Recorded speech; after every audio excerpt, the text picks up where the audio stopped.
going to say 50 students generously, but I think this is a very nice program.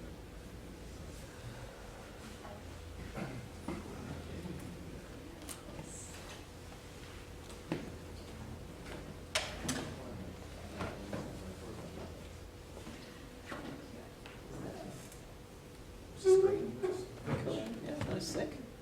Awesome.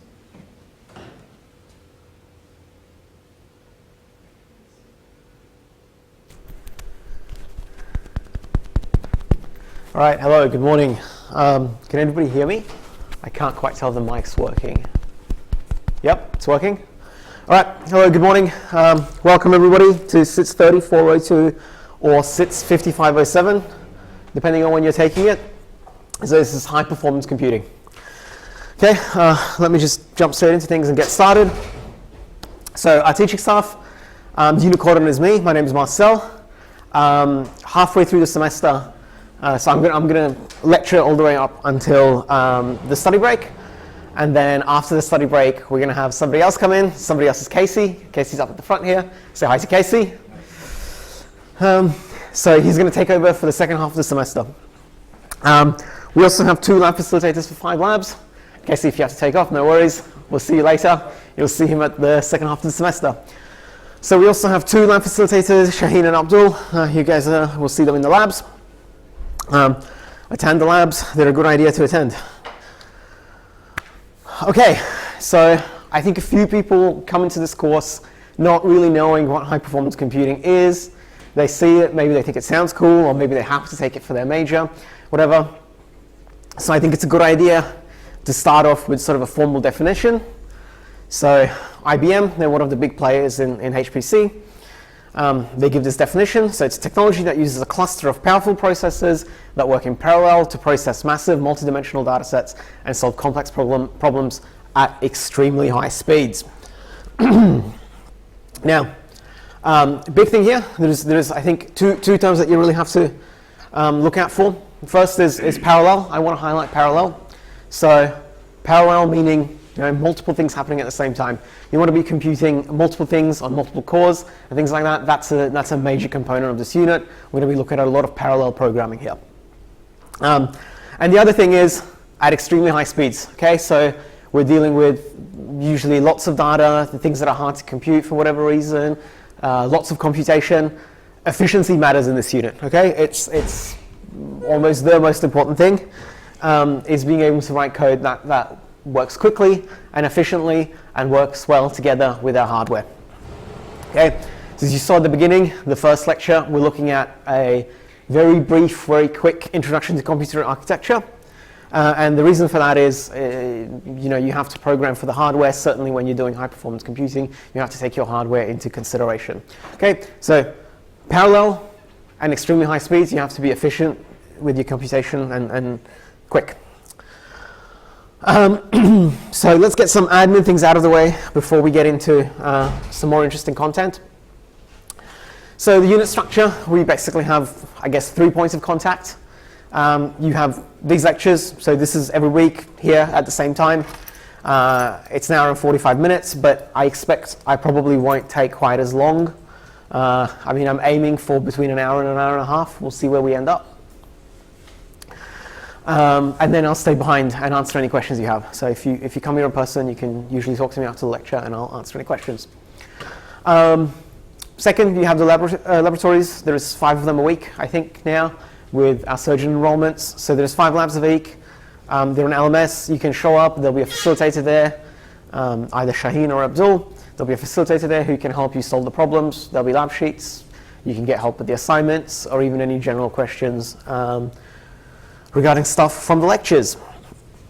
And third is consultation hours. So consultation hours are Wednesday, so today 12 to 1. That's directly after the lecture. My office is 1.14 in the CSSE building, just across the courtyard.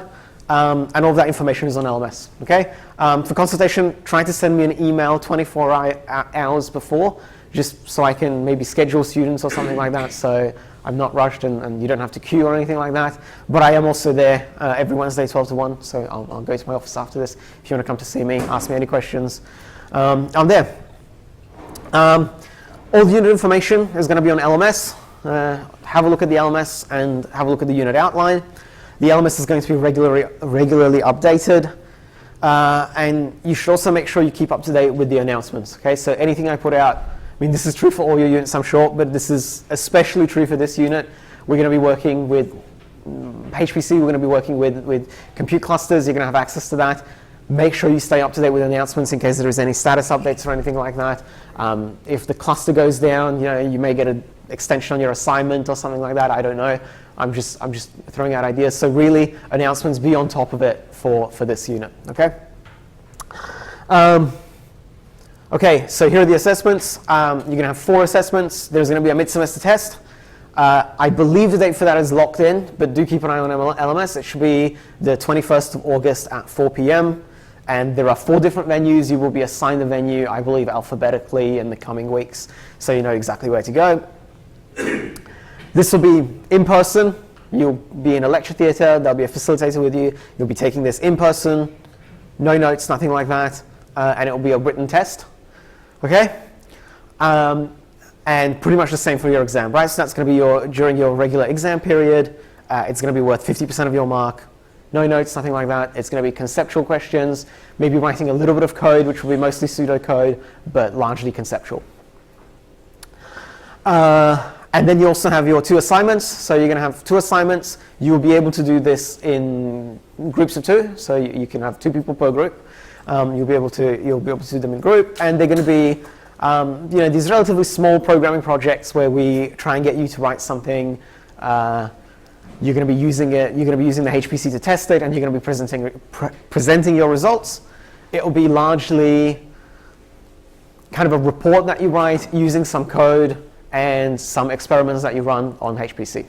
Okay, and you'll have 2 of those. And maybe I'll also mention they're going to correspond nicely with kind of the first half and the second half of the unit. So this unit can be split into 2 fairly nicely. The first half is where you look at these shared memory architectures. So MPI, you're going to be looking at, OpenMP, looking at a lot of that stuff. And then the second half is going to be distributed memory. So MPI is going to be split into 2. So the first assignment is going to be focused on shared memory. The second assignment will be distributed. Okay, so that's it for the assessments. One thing to get out of the way. Sorry, was there a question at the back? No. Okay, one thing to get out of the way is we're going to be programming in C in this unit, okay? So it's going to be C. I expect that you're comfortable programming in C to some point. There is some level of assumed prior knowledge here, or at least, if you're not super comfortable programming in C, you can catch up during, as you kind of go along and review stuff that you need. But this is an expectation. Now, in order to facilitate that a little bit, I've linked the lectures from CITS3402 Systems Programming where they teach C sort of relatively comprehensively, or maybe not so much comprehensively, but relatively well, and help you get started.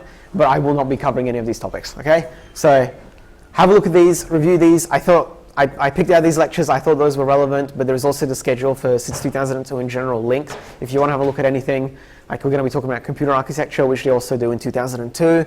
So it might be a good idea to review some of that stuff. If you're lost in anything, it's a good resource. Additionally, I've also put this on LMS. So if you go on LMS, if you go to your schedule, there is week 1. So week one is here. Here's the table. You can click all of these, and it will take you to the lecture slides for that particular topic in C, and you can have a look at the schedule. And I've also linked this book. This is the classic K&R book, very, very famous for Linux C programming. Some people say it's outdated, so I'm not sure it's necessarily a good idea, but you can get a copy of this from the library. They do have some for loan, and I think I still think it's a really good resource for C. Okay, so if you're maybe not so confident, have a look at your ability to program in C. Have a look at these 2 things. And really, we don't have a lot of content for the first week, so it's a good idea for you to review. There are no labs, for example, so it's a good idea for you to review that. Okay, maybe also worth emphasizing there are no labs in the first week. Labs start in the second week. Okay, so why high performance computing? Or maybe I should say, why study high performance computing? Okay, so getting into sort of some content. So Gordon Moore in 1965, he's one of the founders of Intel. He said, he had this law where he said the number of transistors on microprocessors doubles every 2 years. Okay, and he made this statement in 1965, and as you can see from that plot, for the most part, that's held true all the way up until 2020. I think this plot cuts off at. Okay, and it's certainly, nothing's changed in the last 4 years. It's certainly held true up until now. Okay, so you have transistors doubling every 2 years. One thing you might think is, hey, why bother writing efficient, fast code? Why bother, doing a good job programming? I mean, in 2 years, the performance of my computer is going to double. So if I have a computationally hard problem, just wait 2 years, right? And then it will be half as hard. Like I said, the trends continue, but there are some interesting things to note about this trend that kind of give a good reason to look at HPC. Okay, so we start with 1973. So the Intel 4004. This is the first commercially available microprocessor. If you do a Google search, you will get that for the name. I'm sure there is some, odd cases and things like that, but I think this is what's most commonly accepted as the first commercially available microprocessor. And it had 2,300 transistors, right? Which in 1973 I'm sure was amazing, but today not so much. So if you take a look at a relatively recent Apple Silicon processor, that's going to have on the order of billions of processors, or something like 60 billion, transistors. Okay, so huge improvements. On the other hand, one thing that's happened over the last sort of 20 or so years is the performance on single-threaded tasks has very much plateaued. Okay, so as much as the transistors have kept doubling, the single-threaded performance has not done this, and especially frequency has very much plateaued in the last 20 years. So you take a look at a CPU launched in 2005 by AMD. It had a clock speed of 2.8 gigahertz and 1 logical core.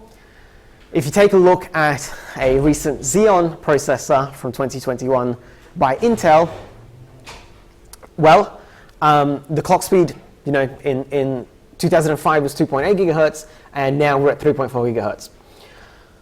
So it certainly hasn't doubled in the last decade. But actually, even that 3.4 gigahertz and 2.8 gigahertz increase is not really true, because here Intel now reports their turbo boost frequency as the kind of clock speed that you'll see advertised, when in fact the base frequency is going to be 2.3 gigahertz. So actually, for example, if you look at just base frequency and single-threaded performance, so that's your computer working on a single processor, we've really plateaued in the last 20 years. And in fact, the clock speed, there are advancements, right, like the turbo boost and things like that, but for the most part, the performance has stayed the same. What has, on the other hand, changed is the number of logical cores. Okay, so instead of trying to improve single-threaded performance, because there's lots of reasons why that's difficult now, we'll talk about that in a minute, what CPU manufacturers have started doing is adding more CPUs. Okay, so whereas before the Athlon AMD that we looked at had one CPU, now you have things like the Xeon here, which has 288 logical cores. Okay, so they've added more CPUs. So now we're doing multi-core processors, and that's where kind of parallel computation comes into hand, where you want to do multiple things at the same time because you have multiple CPUs to work on. So as I said, processors for single-threaded performance, they've almost reached a limit. So there are kind of two limits maybe that I'll mention here. So we're very close to reaching the limit of how small the electronic circuitry can actually get, right? So we're right at the limit on that. And there's also other things like thermal limits, which, the circuits, they generate heat during the operation, and you have to dissipate this heat somehow, okay? So because of that, in the last 20 or so years, the new idea has been not to have one single core, but you pack several, maybe less powerful, but potentially at this point not even that, just several cores into a single processor. And maybe just a little historical tidbit here. I threw a few of these in there in the first lecture. I thought they were interesting. So the first commercially available multiprocessor was actually in 2001. Right? So you can see it's only really in the last 20 or so years, and that's really the first, and they only really started catching on after this. It was actually an IBM chip. So that's been going on for the last 20 years. We also have some later trends that I think are quite recent, maybe in the last 10 or so years, and sometimes maybe even less, where they've really taken off. So I would consider it HPC to talk about all of the specialized hardware that does really efficient computation. So we're going to talk about that a little bit in this unit. So for example, if you have an Apple Silicon processor, even in your phone, that's going to have an Apple Neural Engine, right? That's going to be designed specifically to work really, really well on tensor operations or doing like matrix multiplication, that sort of thing quickly. There's of course GPUs, which have been around for a long time, but they've really, they're very much going through a golden age with AI and everything else. So those are absolutely huge. We will talk about GPUs a little bit in this unit, but we're going to be focusing primarily on CPUs, of course, but we will talk about GPUs. And finally, there is even more specialized cloud hardware. So for example, the Google Cloud TPUs, they're basically taking this concept of specialized hardware like the neural engine and really scaling it up to huge scales. And you have data centers full of these things that are used to train like AI models and things like that. Okay, so there are these trends, and we'll look at some of this. But one key thing to note about this course is we really look at things at a very low level that are fundamental concepts that translate to everything else. So we're going to be looking at parallel computation, message passing, these sorts of concepts. This is also why we're programming in C, right? All of these concepts that we learn, we're really focusing on CPUs and parallel computation in that way, but they really scale in many ways to these other concepts with maybe some twists here and there, but the idea is to give you a good foundation to be able to use this later and really work on these latest trends. And also, it's not like, CPUs are also still very, very important, so learning how to do parallel computation on that is still very important. Okay, now, something to note, okay, so in this unit you will have access to some supercomputers. We will have 2 supercomputers that we're going to be using in this unit. The first is going to be Kaya. So Kaya is the UWA-owned compute cluster that we have here. This is getting set up as we speak. We're going to be the first sort of customers on the new Kaya 2. So we're going to be basically testing it as we go along. There might be some hiccups, but hopefully not. So you're going to get access to this next week. In fact, a set of emails will go out after next week's lecture. I'll talk about this more. Maybe worthwhile mentioning, if you're listening at home or even if you're here, that the emails are going to go out next week after the lecture. And I'll also have an announcement and everything else. But the emails will go out to get you set up onto Kaya after the lecture, probably on Wednesday. And then for security reasons, you will have 3 days to make your account on Kaya. So you will get a link, you will have to log in, and you'll have to set your password, and you will have 3 days to do this. If you do not do this, your account will be erased, and we'll have to remake it for you again. And that might take time because we have to manually chase down people and kind of set that up one by one. Okay, so when that happens, please do that. There'll be announcements, and I'll be explaining how to do that next week, and we'll have a little kind of how to use Kaya at the beginning of the next lecture. In fact, it'll probably be about half the next lecture, but just something to keep in mind that when those emails go out, please be on top of it. So that's the kind of Kaya bit here. We will also have access to another supercomputer that we will probably only be using for projects, and this is CITS3402. We're working out the details of what we want to do with this, but this is from PAWSI. So PAWSI is the Supercomputing Research Centre here in Western Australia. It's kind of a huge national centre, and we will have access to CITS3402, fingers crossed. Now, this is a much more serious. I mean, the supercomputer here at UWA is good, and it's fantastic for even research. Researchers use it and everything, and it's a great opportunity to have that. But CITS3402 is really on another level. Okay, so CITS3402 is absolutely massive. It's national scale, and in fact, I would say go as far as to say international scale. So CITS is the 45th fastest supercomputer in the world. It's the most powerful research computer in the southern hemisphere. Okay, so that's really, really great that we get to use it, but it does come with some caveats. For example, a lot of the protections that we're putting in for Kaya for this semester to make sure that, while you're experimenting and learning how to use it, those protections are there on Kaya, they're not going to be there on CITS. Okay, so it will be possible, for example, this happened last semester, it will be possible for you to launch jobs that use an insane amount of compute, which will mean our entire allocation will get swallowed up overnight and used. Okay, so we will probably be managing how you use CITS very, very carefully.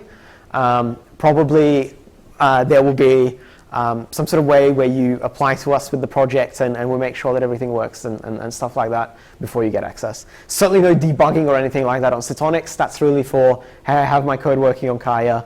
We're going to move it to CITS, do one big job, maybe one experiment, where you use really a lot of compute really quite quickly and then end it there. Okay? Yes? Just a fun question. Has anyone used that for mining Bitcoin? Okay, great question. I'm very glad you asked that. I would assume not.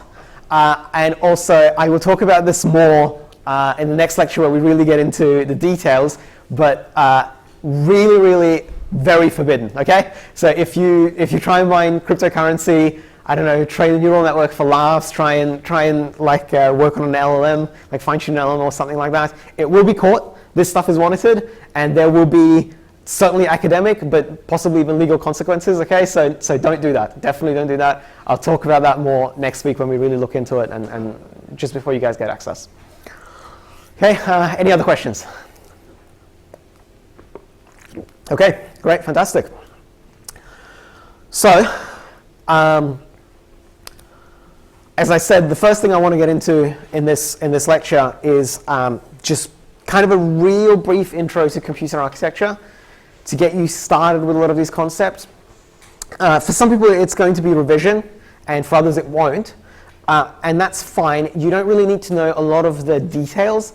I guess what I'm trying to do here is give you just enough so you can work within the bounds of what you need in parallel and parallel computing and HPC. But of course, we're looking at very surface level stuff, okay? So if you want to look at it in more detail, you'll have to kind of do the research on your own or have a look at CITS3402, for example. That covers a lot of the topics. If you've taken that unit, that will cover a lot of the topics that I look at here today. Before I move on, is there any questions regarding anything that I've talked about up until now, including unit content, anything admin related, just so I can get into the actual content before then? Okay, excellent. No questions? Brilliant. So let's get started with computer architecture. So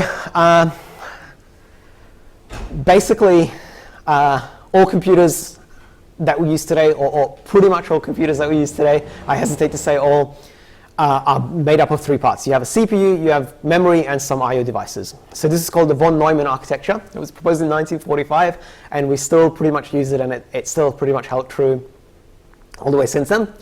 So you have these three parts that are connected by a system bus, and when you're executing a program, it must first be stored in the memory and then executed on the CPU, okay? That's essentially what the diagram is showing here. You have some input, you've got some memory, you have the ALU, you have the control unit, so you have your CPU, and when you're executing a program, it gets stored in memory, it's executed by the CPU, and then you take it to some output. This is just a really kind of high-level look of what a computer is, right? Now,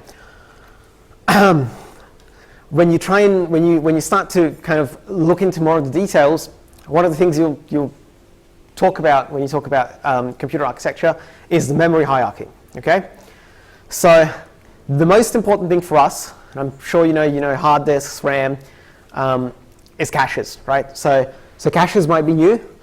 So caches are really, really important for HPC. So basically, you have different speeds of memory where you can store information and instructions and that sort of thing. And the fastest of these is the registers, and then cache, RAM, and then hard disks or SSDs nowadays, right? And when the CPU needs an instruction or data from the RAM, you have this cache, which is this middle point between the RAM and kind of maybe the registers and the CPU. you will look in the cache first.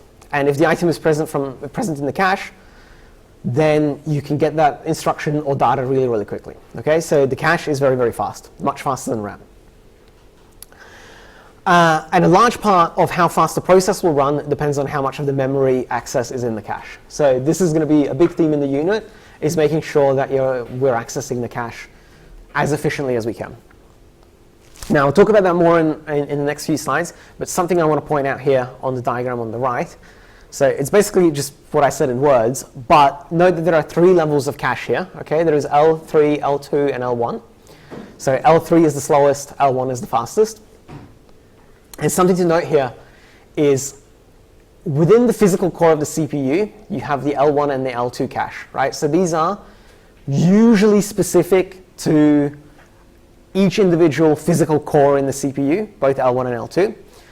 L2 sometimes may be shared by multiple physical cores, but L1 is usually specific to the specific physical core. And then L3 is usually shared by all cores or maybe a subset of cores. And we'll talk about that more again, which I know is the theme, but I'll get to it soon. And crucially, of course, the faster the memory, the closer it is to the CPU, the more expensive it's going to be, and the smaller as a result, right? So L1 and L2 caches, they're right by the CPU. They're really, really fast. They have to be really, really fast. So therefore, they're usually pretty small.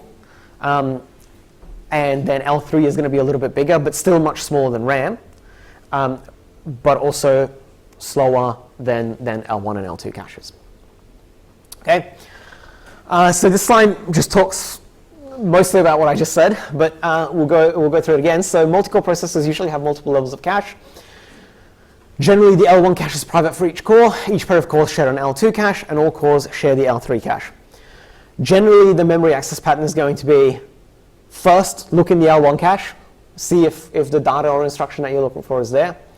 If it doesn't have it, look in the L2. If the L2 doesn't have it, look in the L3. And finally, you have to go to the RAM to get your data. Okay?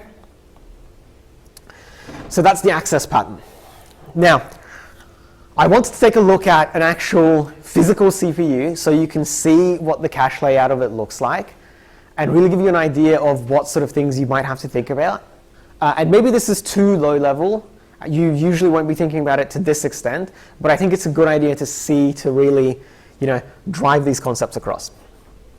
So here's a shot made by presumably some very expensive microscope of a Raptor Lake Intel CPU. So this is an i9 13900K, I think something like 2001, 2002 or something like that, pretty recent. This is the picture of the actual die of the CPU, okay? And somebody online has very kindly labeled it for us so we can see kind of what all parts of the CPU are, okay?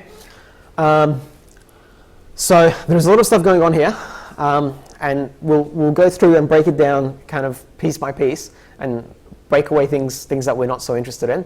So first thing, this part here is going to be responsible for memory and PCIe. Very important, but we're not going to talk about it very much. Okay, so this part at the top, and also memory controller here, all that stuff. And also the integrated graphics. So this CPU has an integrated GPU. We're not interested in that. We'll talk about GPUs a little bit later in the unit, but for now we're not interested. What we're interested in is the caches and the cores. Okay, so immediately we had this sort of nice mental model, maybe a couple of different CPU cores, all that. They come with level 1, level 2, level 3 cache. In practice, it's going to be a lot more complicated, especially today. So first thing to note is here for this i9, there are 2 types of cores. And if you have like a recent Apple Silicon or something like that, you might have very similar patterns, okay? So you have 2 types of cores. You have performance and efficiency cores. AMD CPUs don't really have this, I think, even still, but many Intel CPUs have this kind of pattern, okay? So you have 8 performance cores there, and I believe 16 efficiency cores? 16 efficiency cores. So if you were to take a look at some marketing material for this CPU, I'm sure it would tell you that that's 24 cores in total, right? But in practice, only 8 of those are performance, and the remaining 16 are just efficiency cores. Now, what's the difference between a performance core and an efficiency core? In practice for us, basically efficiency cores are just going to be a lot slower. So they're not optimized for performance, they're optimized for power use. So if you put it into a laptop, or you're trying to be memory efficient, power efficient, you're trying to be green, anything like that. The efficiency cores can take care of running things in the background, like your OS, taking care of those sorts of things, where your performance cores are going to be the part of the CPU that does the heavy lifting and the hard computation. Okay? So you have the performance and the efficiency cores.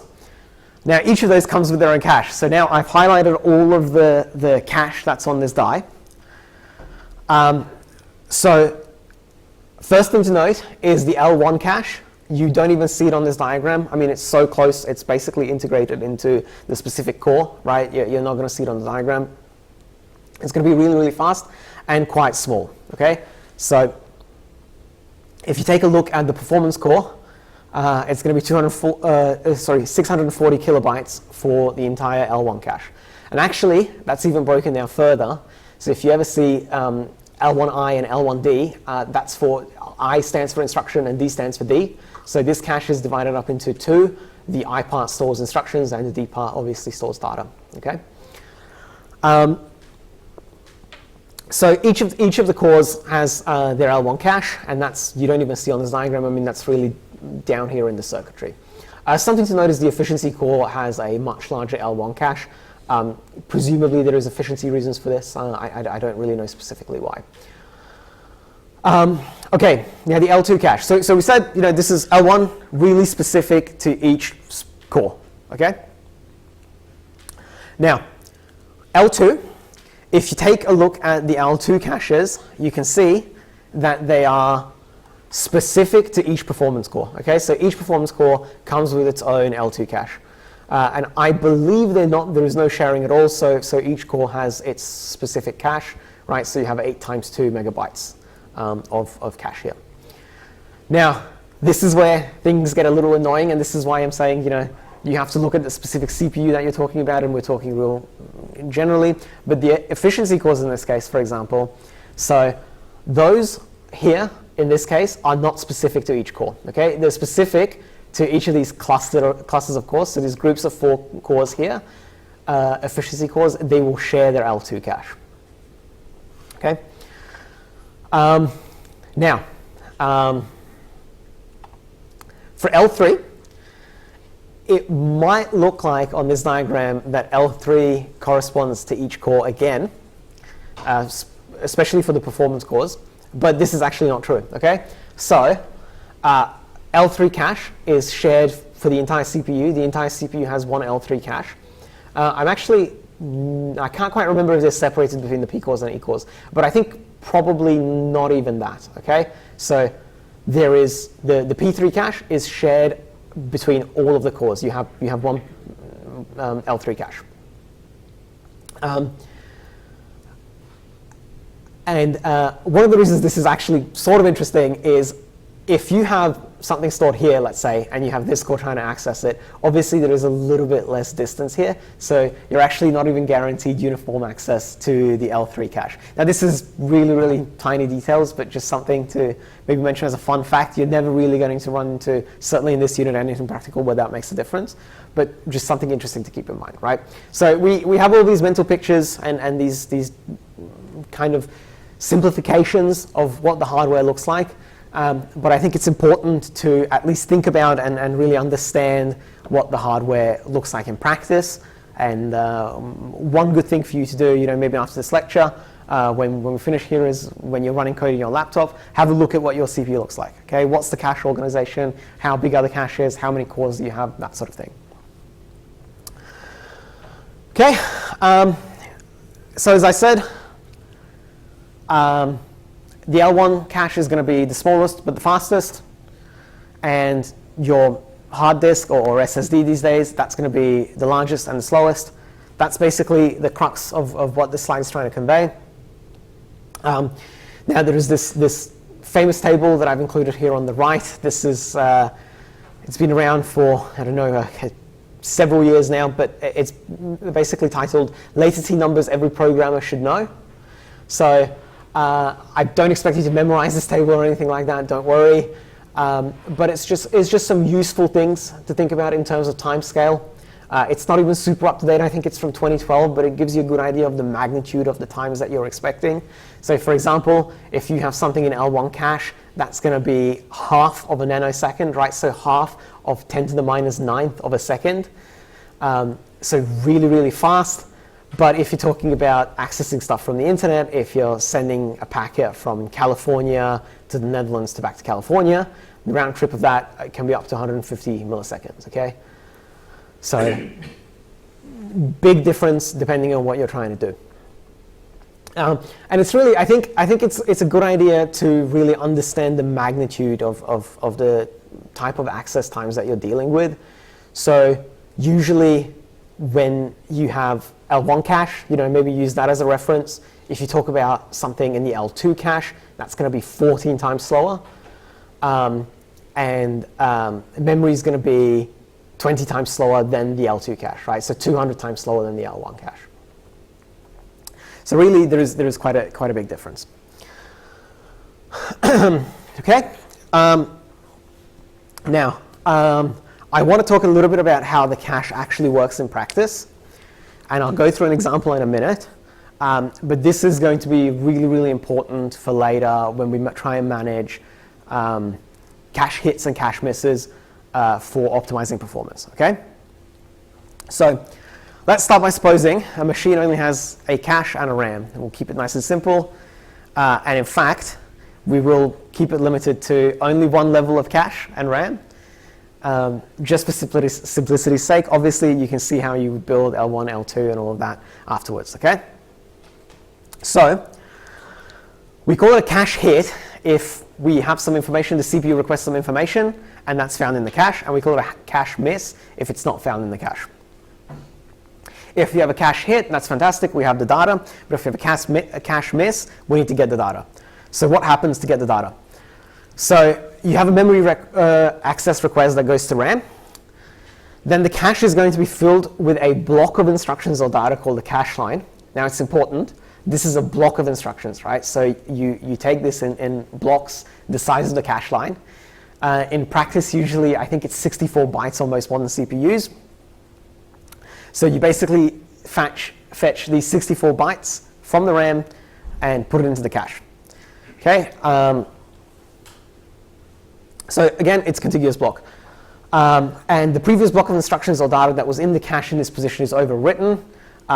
You can look up the strategies if you want for how this is done. Not super important for what we're doing. If you look up something like cache replacement strategy or something like that, you'll get lots of articles about it, but we're not going to discuss that in this unit. That's not so important for us, how it's overwritten. We're just interested that it is, and that we have these units called cache lines. So that's some number of bytes that you fetch from the RAM, and you take it in blocks. Okay, that's the important bit.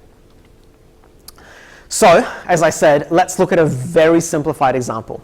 Okay, so consider a system that has a memory of 16 bytes. Okay, so this is on the right-hand side our memory, and I filled it with some data.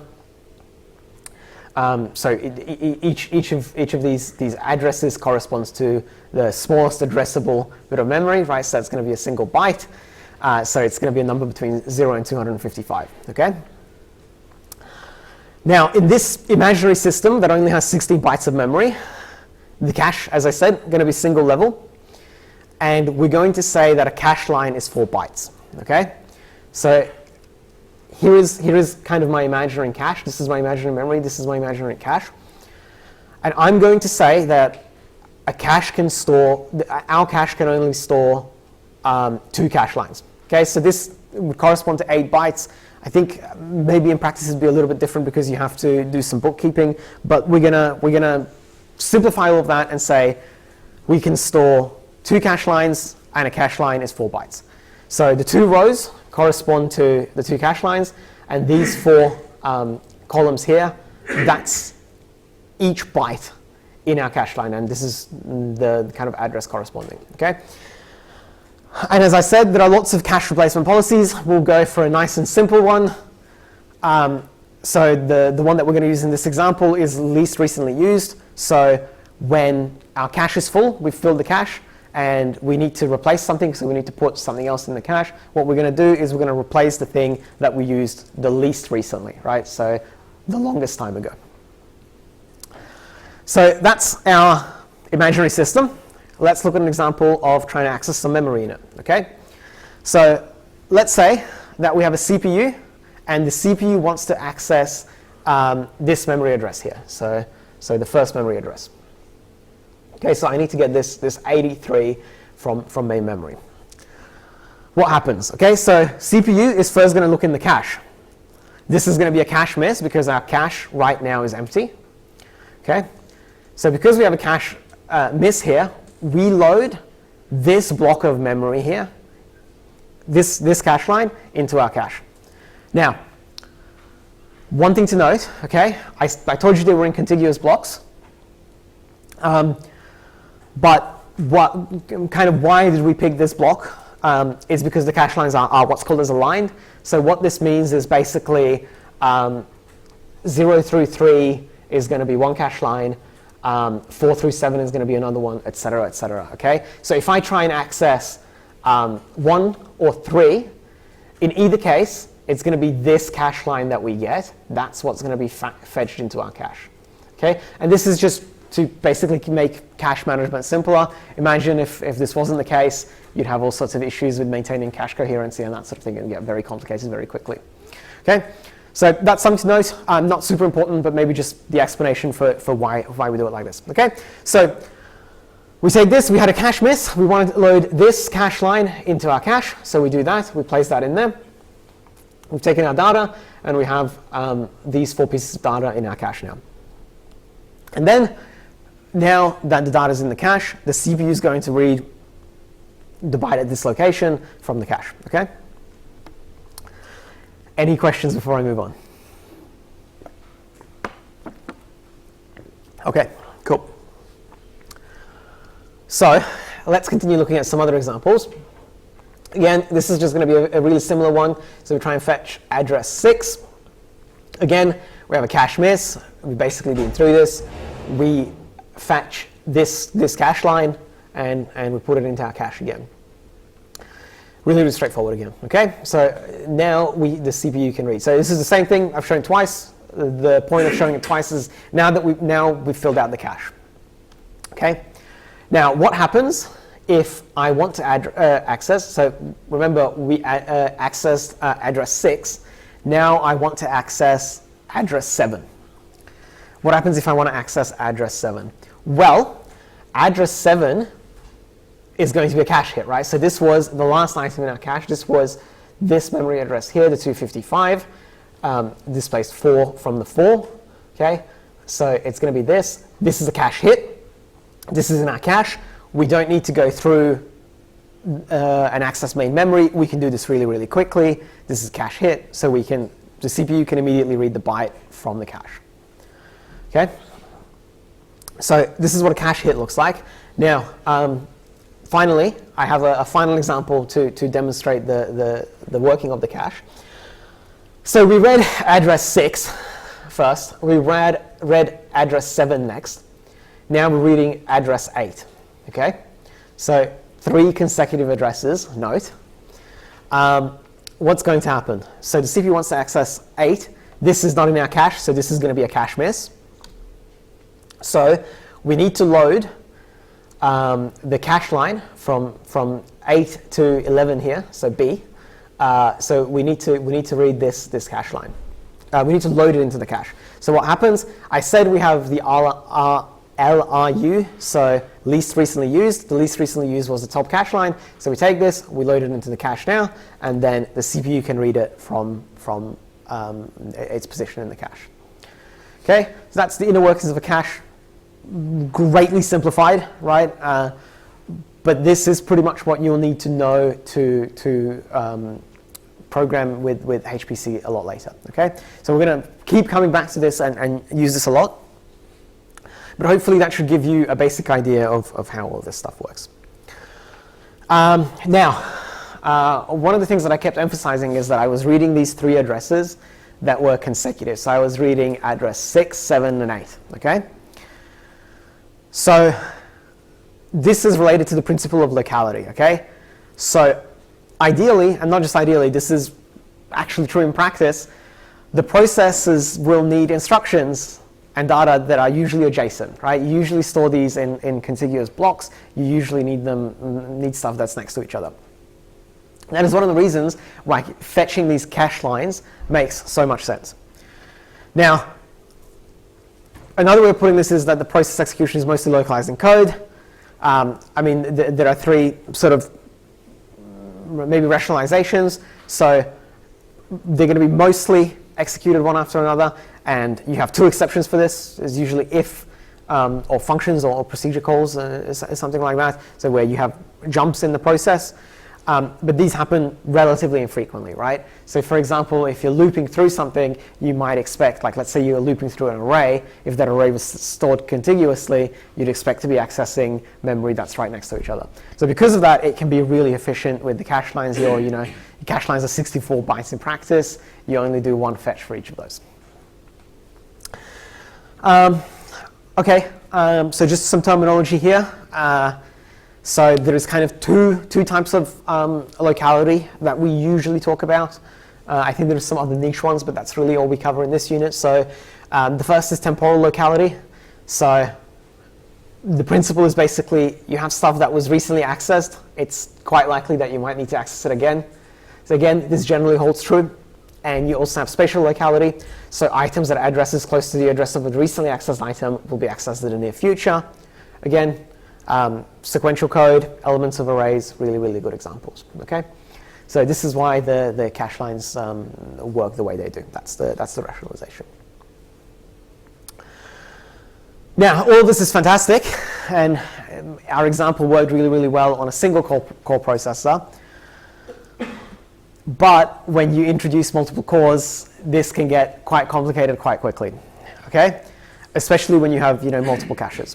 So when cache access results in a cache hit, the high levels of cache are going to be filled up first. If there is a cache hit in the L3 cache, the L2 and L1 caches will be filled up with blocks from the L3 cache, et cetera, right? So it kind of cascades down. Now, the performance of the multi-threaded programs is notably and heavily sometimes impacted by how you utilize the cache. So you need to be very careful when you design your data structures even, and also just in general how you design your program, okay?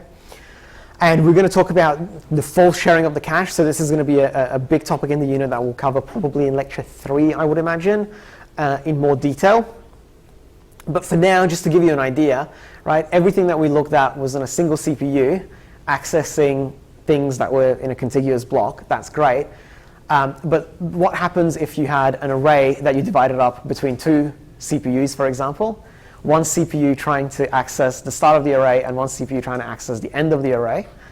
If you have that sort of problem happening and the array is too large to fit into your cache, then what you're going to be doing over and over is, particularly let's say for the L3 cache, where that's shared between the processors, you're going to be replacing the stuff in the cache constantly with each CPU, and each CPU is going to be getting cache misses all of the time. Okay? If that didn't make sense, we'll talk a lot more about it with practical examples and really break it apart in probably lecture 3. Okay? But maybe the takeaway just for today is that the performance of these multi-threaded programs is quite heavily impacted by how you utilize the cache. Okay, so I think we've covered most of the cache and memory stuff. I'm going to talk a little bit about some definitions and kind of useful terms for you to know. So the first of these is concurrency. So the basic definition I'll give here is just the simultaneous execution of multiple tasks. Okay, so when on your laptop you can browse the internet, write a program, and listen to music at the same time, that's concurrency. Okay. Now, one question you might have, thinking about this early on is, we're talking about all these different CPUs enabling us to do multiple things at the same time. I mean, one CPU can only do one thing at once. How come we had single core processors, in the early 2000s. Some of us will have used those computers. You could certainly browse the internet and listen to music at the same time. And this is because concurrency can be both logical or physical. And this term of logical and physical will come up a few times. You might have heard me mention earlier when I was talking about some of the CPUs. These two terms come to play a fair bit. So essentially, what we mean is, when we say logical, we usually mean executed on the same processor, right? But we mimic the behavior of there being two. So processors, they work really, really quickly. You can interleave tasks and execute them one after another on a single CPU and basically have logical concurrency that way. Or you can have physical concurrency where you have multiple physical cores, multiple processors executing at the same time. So you have concurrency. On the other hand, you also have parallelism, okay? So they're fairly similar sounding concepts at first, but they're very, very distinct, and it's important to make the distinction. So parallelism is breaking up tasks into smaller tasks and then solving the smaller parts simultaneously. Usually, your smaller tasks will only give partial results, and then at the end, you're going to have to go through and combine the partial results to get a final result. So let's say you want to add up 1,000 numbers, okay? You could ask 10 friends to add up 100 numbers each, get the partial sums from everybody, so get the sums from everybody, and then at the very end, you could go through and add these 10 partial sums that you have yourself. And if you do this, you will complete the task roughly 10 times faster than if you had just one person adding up the 1,000 numbers. Now, why roughly 10 times faster and not 10 times faster is because there is the overhead of synchronization, or maybe this is putting it a little bit too formally, but for this example, but basically you have to go and get the partial sums from all of your friends, and then you have to go and add them up and synchronize them yourself. So add them up to get the final result yourself. Okay, so that's parallelism. Now, in this unit, we talk about parallelism. Parallelism is basically a theme of this unit and how you can scale in parallel. Concurrency is something that we use, and certainly is a related concept, but we're going to be writing parallel programs here. Okay, and just to reiterate, I think the diagram explains this really intuitively, much better than the words do. So you have two tasks here, the kind of dark and the light task. Task one can be interleaved and executed concurrently, even on a single core. So as you go execute over time, you have both of these tasks getting executed concurrently, but on a single physical core. And in contrast to this, you can have the task split between two cores perfectly and work in parallel, right? So each processor only doing one specific thing. This is an example of parallel. And then you have both, which is you have this interleaving of tasks, the CPU or each core picks up the slack wherever it can and performs some of the task. But you also have it happening at the same time on multiple cores. Okay, so you can have both. And in practice, all the systems that you work on, I think today, unless you're doing something really weird, will use both. Okay, so you'll have concurrency, but you will also have tasks, happening in parallel. Okay, so you might have heard me use the word process. I tried to use the word task until now, but you might have heard me use the word process and other points. So what exactly is a process? So if you've taken an operating systems class, like systems programming or something like that, you will know all about this. Here we really only give a brief definition. So a process is going to be a program in execution. But the bit that's really important to us is that this is an independent execution environment. Now, what do I actually mean in practice when I say independent execution environment? For us, the most important takeaway from that is each process is going to have its own memory space, okay? So each process is going to have its own sort of little bit of memory that it works with. So a process is going to require resources for its execution. The OS is going to allocate memory, and it's going to allow the process to make system calls for performing I/O. Now, a process can only access memory that is allocated to it by the OS. So if you ever written some C code that's got some bugs in it, you will often get a segmentation fault. So segmentation fault is when you're trying to access memory that you're not supposed to.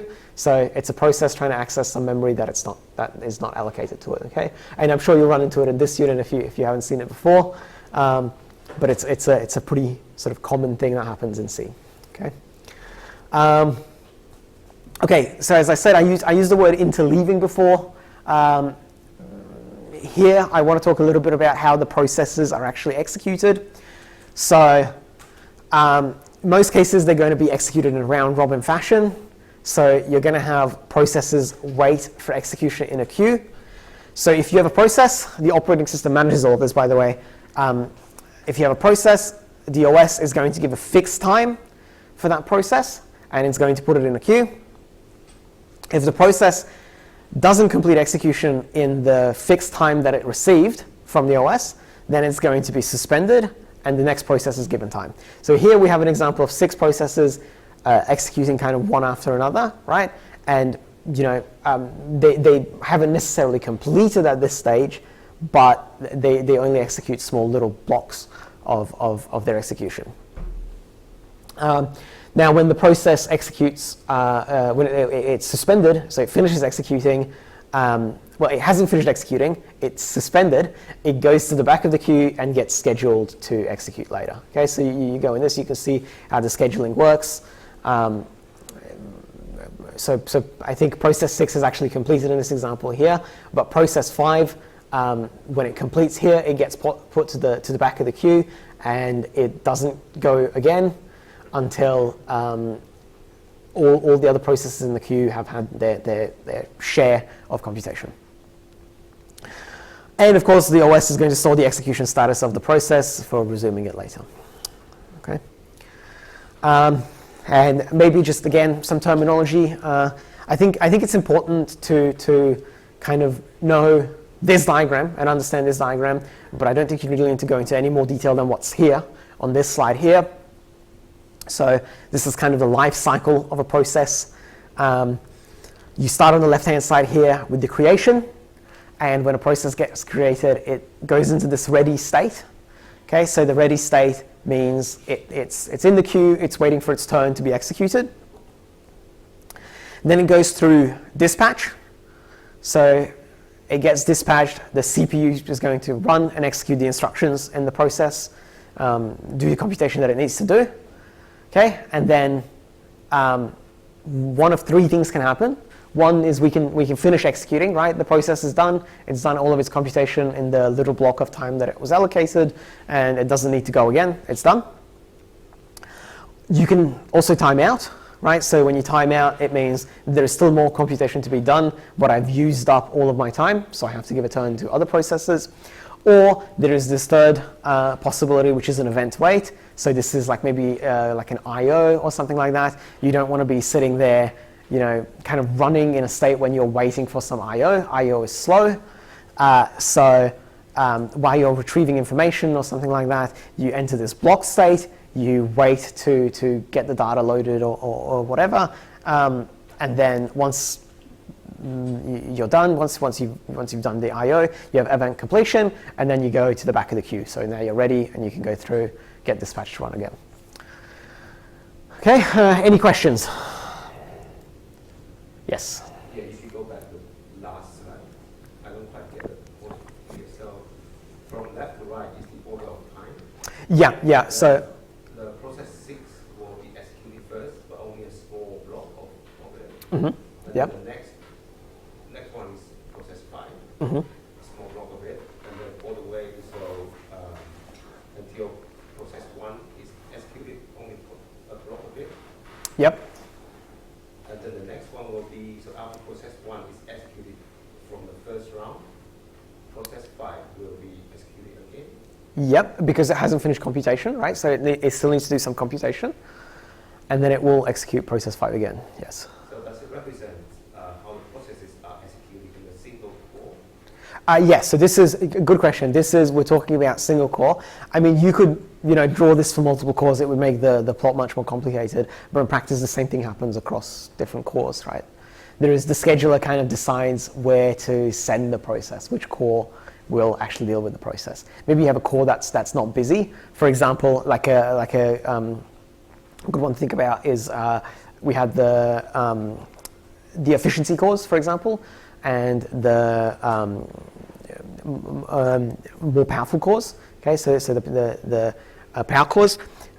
You might not actually have the same priority, right? So you might have some processes that don't require a lot of computation. Maybe you send those to a different core, so they have kind of their own scheduling going on, and you're using the powerful cores to do some much more important calculation, while another core runs in the background in the OS.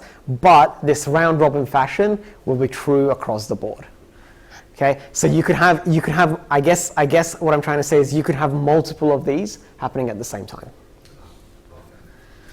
Okay, and it doesn't have to be like process 5 doesn't have to come back to the same core each time. It could go to a different core, and in fact, depending on what you're doing, there is well, it might. Let's say that. Okay, anything else? So it says the OS will give a fixed time for the process at the head of the queue. So what if a process is complete before the time limit? Will it jump over directly to the next process, or it will wait until the time period? So it will jump over. So what it will do is it will stop this state of running, right?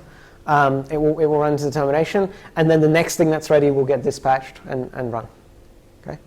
Yes. Are there methods for prioritizing certain processes? So will some processes be given extra time depending on the situation? Yeah, I think there is a lot of stuff going on with this, particularly when you talk about power and efficiency cores, for example, on your phone. But so that's more of like an OS question, or like a really low level optimization. Like even at the machine level, I think at some points there might be some of that stuff. We don't really look at that very much, but it does exist. It's just out of the scope of the unit for the most part. Okay. Yep. Anything else before I move on? No questions. Okay, great, awesome. Okay, so we're looking at processes. So again, related concepts, but crucially crucially different. So threads are also going to be independent execution environments like processes, but the big difference is that they're going to have a shared memory space, especially with their process. Okay, so each thread is going to execute its own sequence of instructions, but they can access a set of common memory locations. Usually a process is going to create multiple threads, and the threads share the address space of the parent process. Okay, so on the left-hand side here, I have this example of a single-threaded process. You have a process just with a single thread.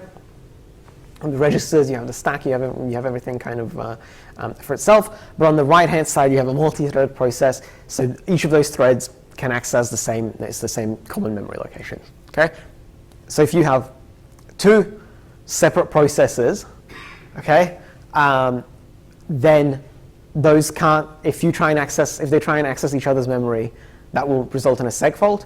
But if a thread tries to access the memory of another thread, which doesn't really even make sense to say, it can do so within the same process, right? So a process is going to spawn multiple threads. Okay. All right. So this is where we once again jump back to this idea of physical versus logical in relation to cores. So everything that I've been saying, we've been talking about these CPUs, and each CPU can do its own sort of task and work on its own thing. But in practice, there is an extra complication on top of this. Okay, so in 2002, Intel introduced this concept of hyperthreading, which I think was around a little bit before, certainly 2002, but really only commercially available in about 2002. And so Intel call it hyperthreading. Sometimes it's also called simultaneous multi-threading, SMT, or just multi-threading. So what this is basically you take a single physical core, so something that's on the CPU physically, and you allow two threads to be executed at the same time on the same physical core. Now, how do you do this? Well, basically, I mean, it's still physically impossible for two things to happen at the same time, but because the CPUs are so fast, there is basically some clever bit of scheduling and all of that going on to improve the throughput of each core and make it act logically like two cores. So if you have hyperthreading, what that will mean is the number of cores you have will logically double from the number of physical cores. And the idea is it's supposed to improve the throughput of each individual core.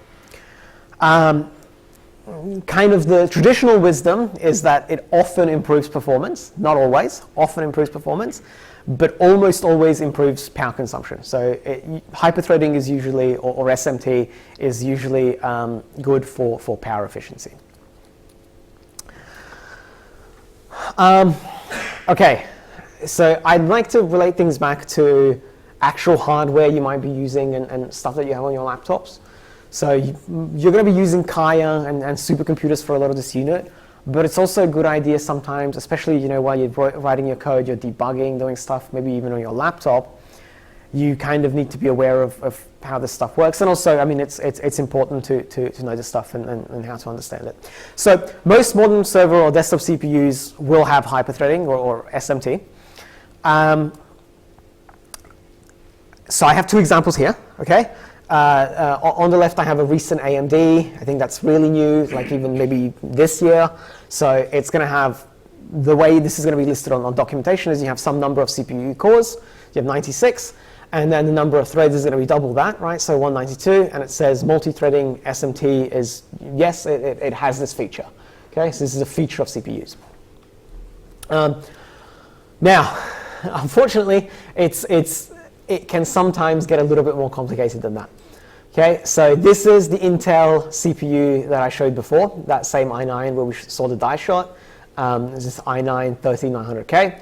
So here, there is no, Intel doesn't have the specific flag that tells you whether SMT or the version of hyperthreading is enabled, but you can see that you have 24 total cores and 32 total threads. Does anybody want to have a guess to why you have more threads than cores, so you have some amount of SMT, but not twice as many? Yes? Only some cores have simultaneous multi-threading? Yep, that's correct, right? So that's pretty much it. Hyperthreading is only available on the performance cores, on the P cores. No hyperthreading on the efficiency cores. So you might get a mix, right? I guess the point of what I'm trying to say is understand your hardware. Okay, and kind of as maybe a thing to wrap up this lecture, I want to look at Kaya a little bit today. So I want to look at the CPU and Kaya and kind of break down what you will see. And this is important. You'll do this probably in your first lab. So what I've done is I've connected to Kaya and I've requested a node, and we'll talk about what that means more later, but basically you can think of it, I've requested kind of a whole computer to myself, and I've run the ls CPU command here and I've displayed the output. Now, this reports a bunch of stuff, so let's try and kind of break down everything that we looked at today and see the output of that here, okay? So first thing, this CPUs here, this lists logical cores, okay, so this will always list logical cores. So we have 96 logical cores and a 48 core processor. Okay, so that sounds pretty good. SMT is enabled and it runs on this CPU, right? But there is this interesting number here which says threads per core is 1. So threads per core, that means how many logical processors do I have per core? This says 1. So this line specifically tells you that SMT is not enabled. So this CPU has SMT, right? To be clear, if you look up the documentation for this, you will find that it can have SMT, but it's been disabled by the system administrator, okay? And this is done really, really commonly on HPC. You don't want to have to deal with hyperthreading in many cases. It's usually, I mean, it's a mix, but often it doesn't actually improve performance on tasks where you're basically just throwing 100% of CPU use at something, because you're already using 100% of the CPU. There is no room to add any logical threads, right? So SMT has been disabled, but we have a 48-core processor, and we still see 96 logical cores. Does anybody want to have a guess why? Yes. There's 2 CPUs. Yes. Okay. So that's another thing we will talk more about next week when we actually look at Kaya up close, okay?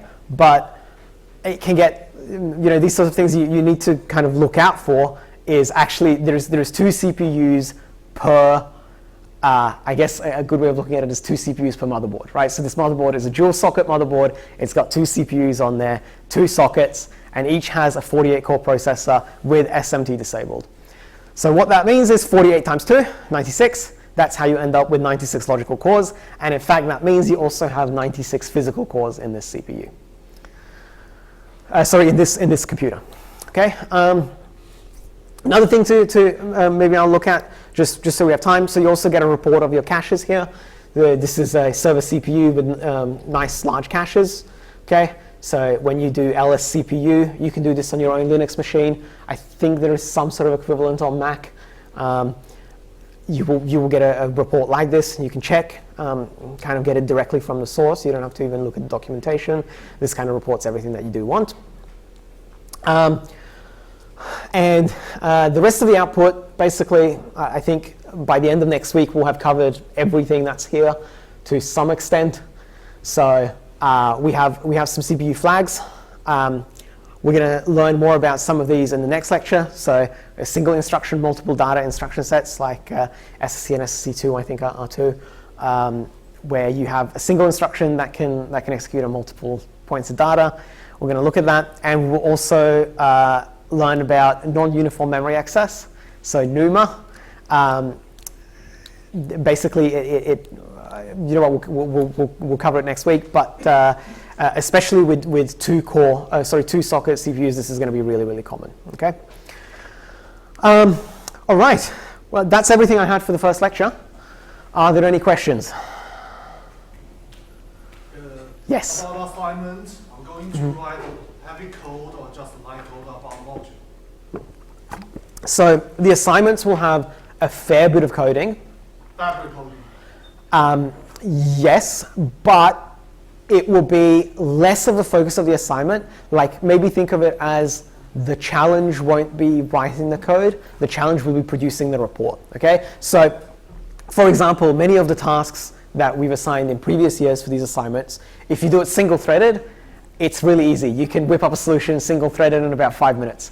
When you scale to parallel, and I ask you, explain how your parallel solution works, why it works like this, why this is efficient, why you chose to do it like this, that's where the complication comes into play. And even then, writing the code usually isn't, it's not like a huge volume of code, but it takes a lot of work and experimentation to get the report to go with it. Okay. Anything else? Nope. If nothing, excellent. Thanks everybody, and I'll see you guys next week.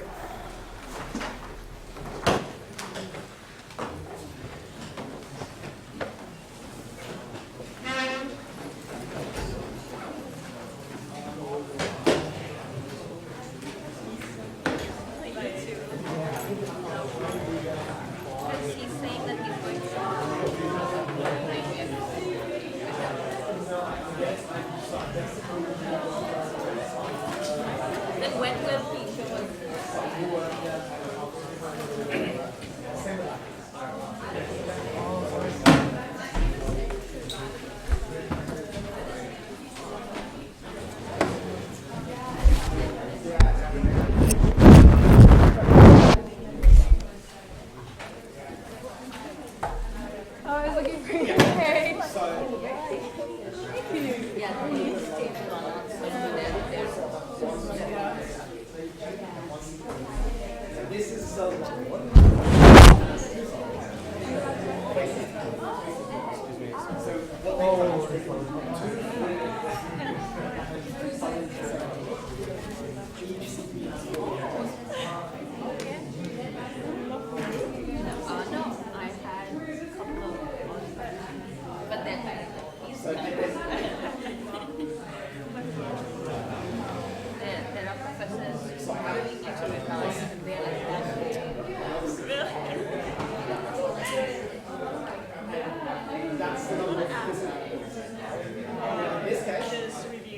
transfer core is 1, which means we don't have which means the number of physical and non-physical.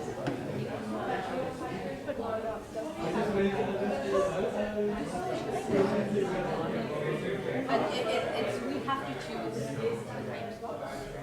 Yeah, so and also this actually the transfer core. Yes.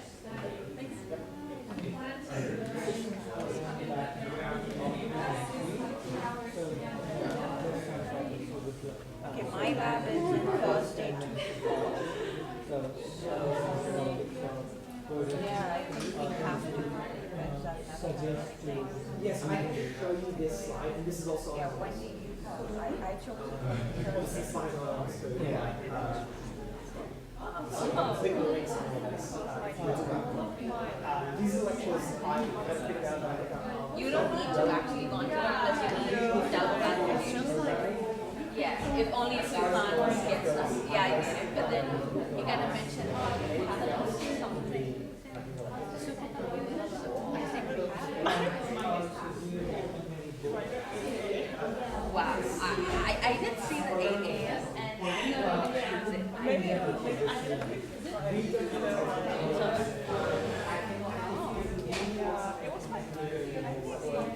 mentioned in last year's lectures, but I hadn't looked at, you know, I don't know if this one.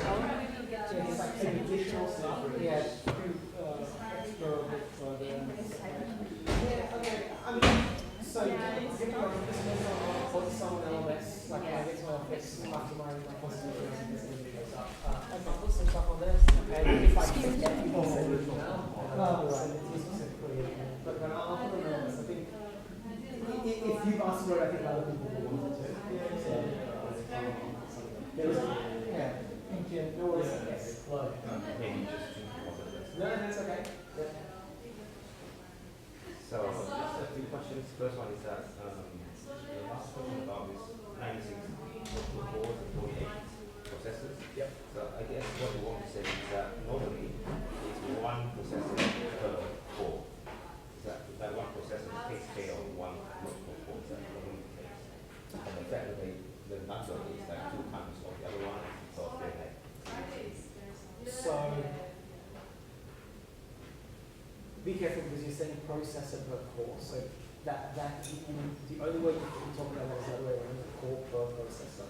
Yeah. But in fact, we have something slightly different now. So if you've ever looked at like commercial motherboard, PC or something like that, most of the time, in fact, I think if you're talking purely commercial and buying for personal stuff, Yeah. it's going to have one socket in there for a CPU. You're going to have one CPU, you put a CPU in there, and that's it. Yeah. This is a server motherboard designed specifically for HPC, which means it's got 2 of those sockets, right? It's got 2 places you can put CPUs. And they work together and they have some clever logic that makes it work efficiently. What they've done is they've taken a 48-core processor, disabled SMT. It's not suited for HPC, so they disable SMT. And then they've taken 2 of those and put both of them in one motherboard. So it's one computer that has 2 physical CPUs, and each physical CPU has 48 cores.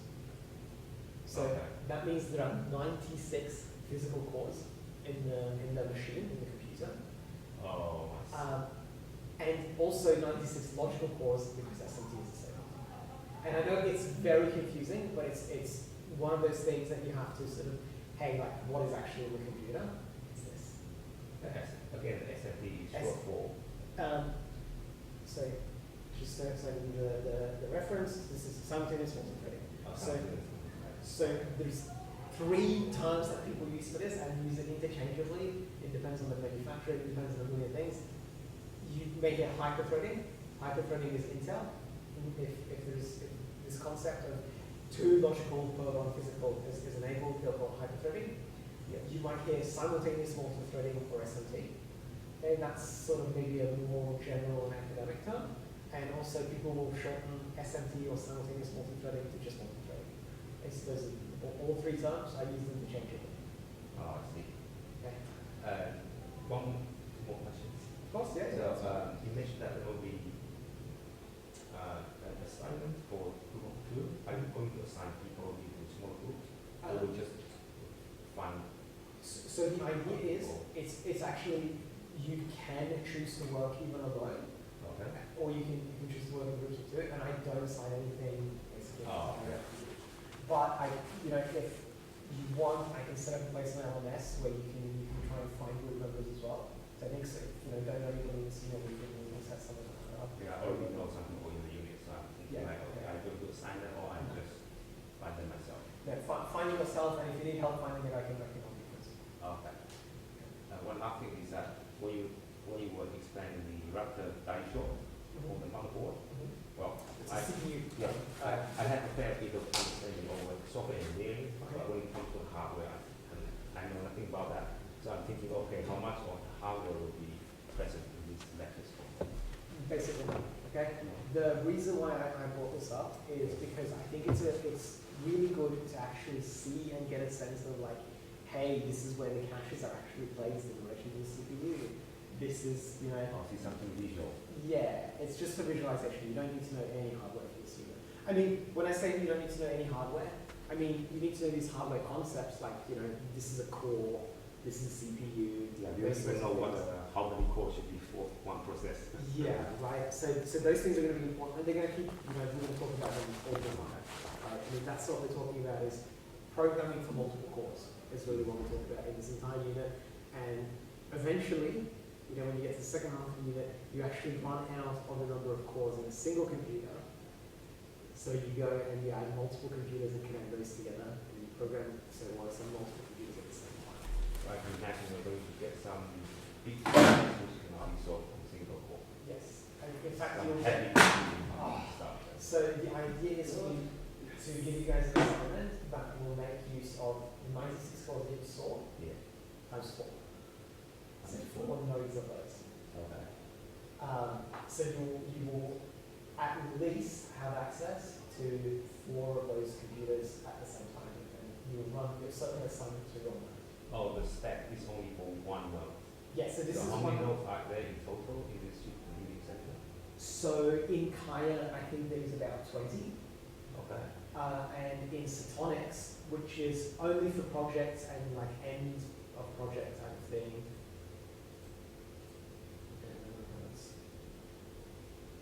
There's 1,592 nodes. So we were talking about a lot of compute, a lot of power, air conditioning, those sorts of things. All right. I think that's going to be exciting. Yep, this is pretty cool. In previous years, the idea was to really use Aussie quite a lot, but we've had a huge surge in numbers. But the idea is I'm trying to make it so everybody gets to use it at least once in one time. Oh, I see.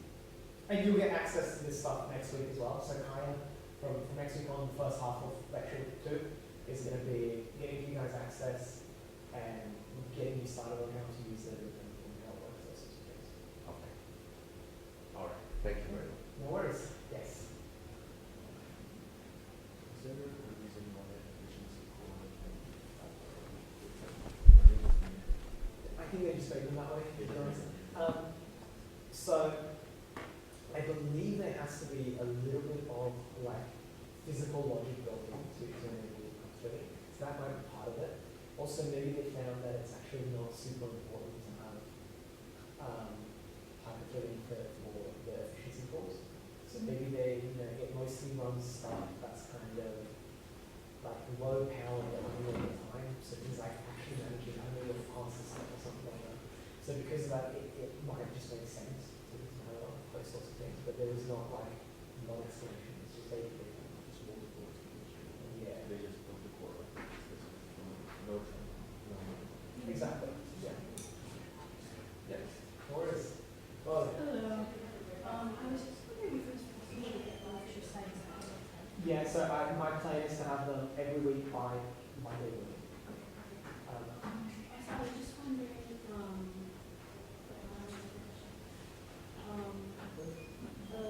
oh yeah, so there's 2 levels, right? Level 5 and the level 3 of the student.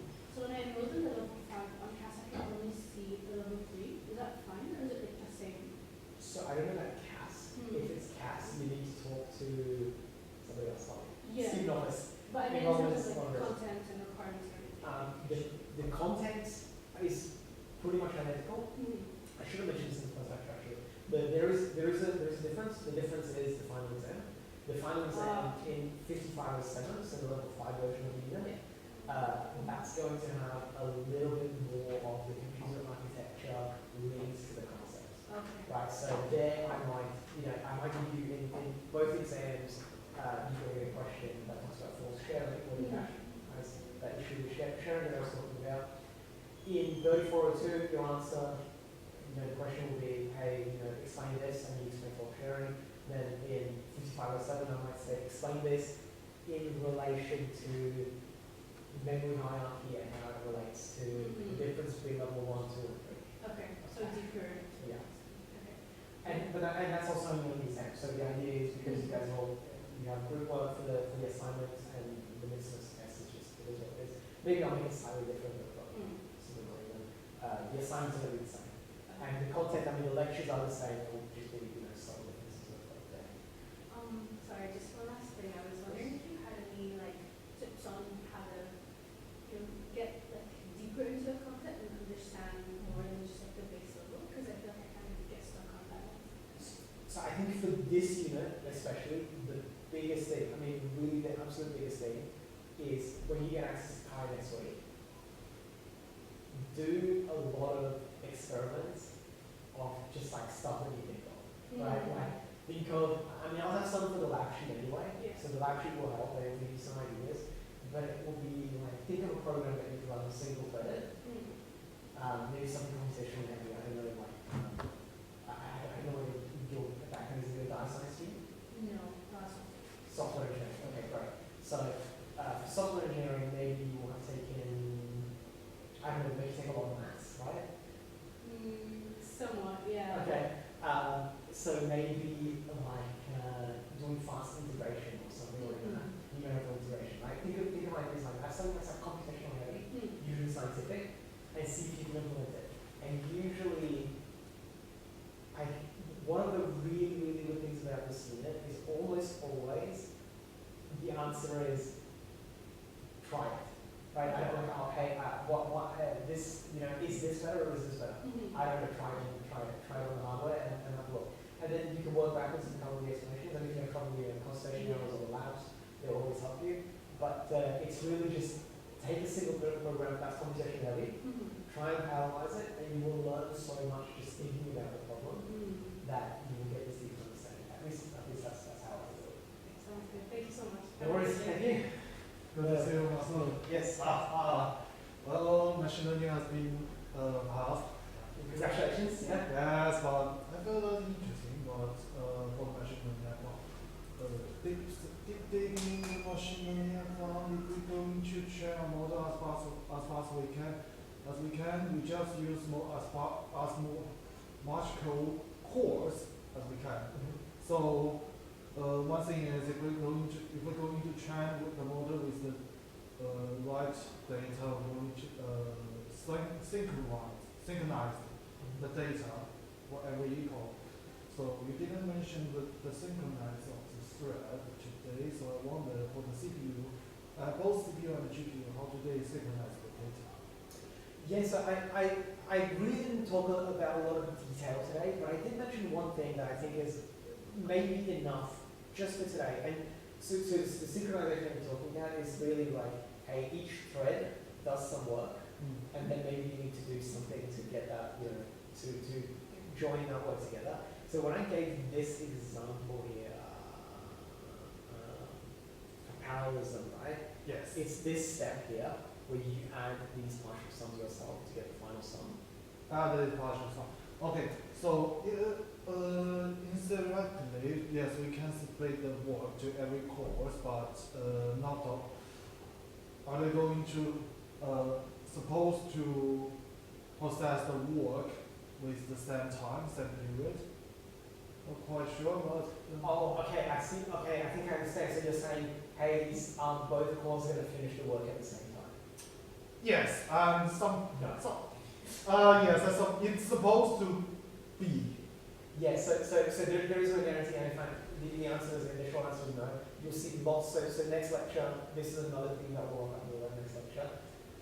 Maybe even lecture 3, we might not have time in lecture 2. but yes, they don't necessarily finish at the same time. I mean, even look at the CPU that we looked at today, that Intel, right? Yes. If you have something running, part of the time on a performance core and part of the time on an efficiency Oh yes, core, that would be a good example. they won't finish at the same time necessarily. Yes, because the frame rate, because the rate ratio is not same for the performance core and efficient core. Exactly. So the same work can be done faster than in performance core, but if the performance core submit the result earlier than the efficient core, maybe that will cause some error in box. I mean, if else judgment. Yeah, no, absolutely. So this is something that you, okay. So you will see an example of this definitely in the next lecture, and then week 3 and week 4 will both go into this in detail. You need to do what's called blocking, for example. Yes. So you have to wait for all of the, let's say you're doing the sum, right? Yes. Before you can add all of them up, you need to wait for all of your friends to finish. You gather all their partial sums and then you add them together. So yeah, you need to, some of your friends may be slower at adding, some of them might be faster. So you have to work around that, absolutely. Yes, the program have to wait until all of the cores complete their work. Absolutely, yeah. It's a huge deal. And in fact, I would always say that's like part of the theme of the unit, right? Yeah. So in next lecture, we're going to talk about how to set a barrier to block the threads. Probably not so much. Maybe we'll touch on the next lecture. Next lecture will mostly be about getting you up to date on Kaya and how to use it. But certainly lecture 3 and 4, there will be a lot of that. Even maybe even a little bit in lecture 5. So yeah, much later. It's more advanced concepts. So I think introducing those sorts of ideas is best when you can actually write some programs and see the code yourself. And I think that the idea of next week is to get you up to a stage where you can write that code and see it yourself and test it yourself. And that would be a good practice on MacBook also, because MacBook also do have performance core and efficient core. Yeah. And it would be hard for me to control for each thread which core to allocate. Yeah, I mean, another thing you might want to think about is, this is a really nice problem. That's even nice and divisible between your 10 friends, so they each get 100 numbers. But some tasks may not be so easy to divide up evenly. Of course.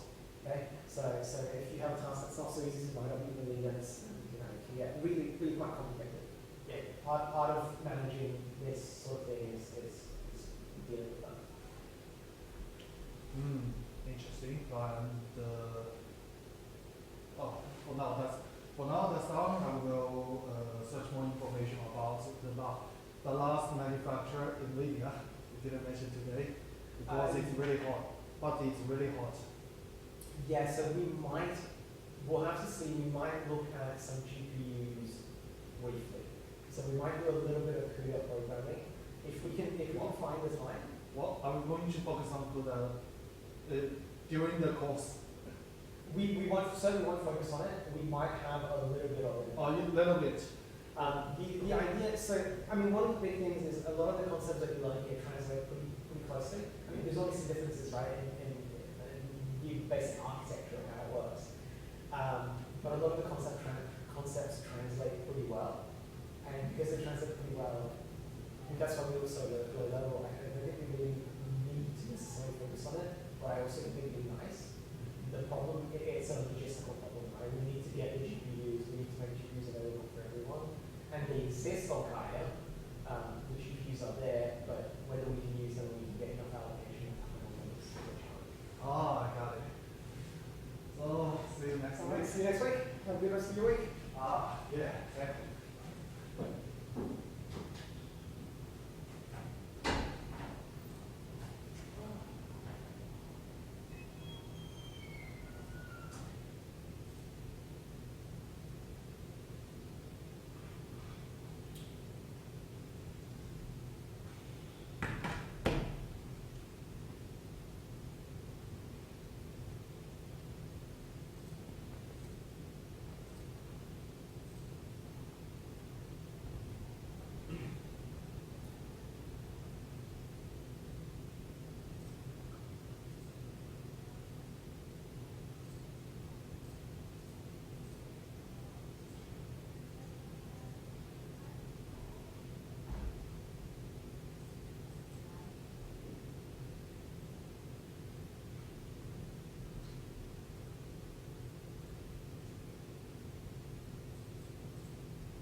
You know